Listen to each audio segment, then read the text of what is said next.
السلام علیکم دوستو، خود مسلمان اور MIM پارٹی کے اویسی کے پارٹی کے لوگوں نے اویسی کو پاگل کہا۔ یہ ویڈیو آپ لوگوں کے سامنے ہے۔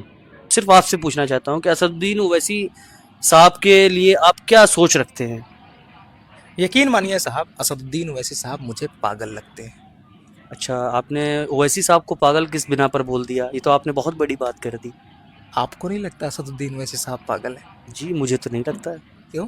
مجھے تو لگتا ہے ایک پارٹی کے بڑے وریشٹھ نیتا ہیں۔ چلیے میں بتاتا ہوں، آپ کے کیمرے کے سامنے کہہ رہا ہوں، اور ہندوستان میں شاید میں پہلا انسان ہوں گا جس نے اسد الدین اویسی صاحب کے بارے میں یہ بولا ہے کہ اسد الدین اویسی صاحب پاگل ہیں۔ جی بالکل پاگل ہیں اسد الدین اویسی صاحب، کیونکہ وہ اپنی قوم سے ایک طرفہ محبت کرتے ہیں، قوم کے لیے دل و جان رات دن سب ایک کر چکے ہیں۔ قوم کے نوجوان انہیں غدار، agent, B team, C team, D team دن رات گالیاں دیتے ہیں۔ دو کوڑی کے لوگ اسد الدین اویسی صاحب کے بارے میں گالی گلوز اپنے گندی زبان کا استعمال کرتے ہیں اسد الدین اویسی صاحب کے خلاف۔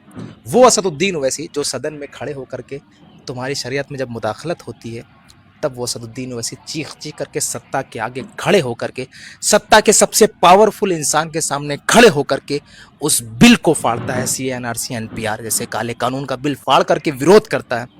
جب تمہاری شریعت میں مداخلت ہوتی تو اکیلا بندہ کھڑے ہو کر کے آپ کی شریعت کو بچاتا ہے۔ پاگل نہیں لگتا؟ اسد الدین اویسی صاحب وہ جو موب لنچنگ پر سب سے زیادہ مسلمانوں کی موب لنچنگ ہوئی، کھل کر کے مسلمانوں کے حق میں، حقوق میں اکیلے صدن میں کھڑے ہو کر کے موب لنچنگ کے خلاف بولتا ہے، وہ اسد الدین اویسی جو پہلو خان نجیب، عمر خالد، شرجیل امام سب کے لیے بولتا ہو، وہ اسد الدین اویسی جب تمہاری مسجدیں گرائی جاتی ہیں، جب تمہارے مدرسوں پر حملے ہوتے ہیں جب بولتا ہے، وہ اسد الدین اویسی جب تمہاری ماں بہن بیٹیوں کی حجاب پر حملے ہوتے ہیں، ان کے پردوں پر حملے ہوتے ہیں، تب اسد الدین اویسی بولتا ہے۔ اسد الدین اویسی کو دن رات گالی دیتے ہو تب بھی وہ بولتا ہے۔ صاحب آپ کو نہیں لگتا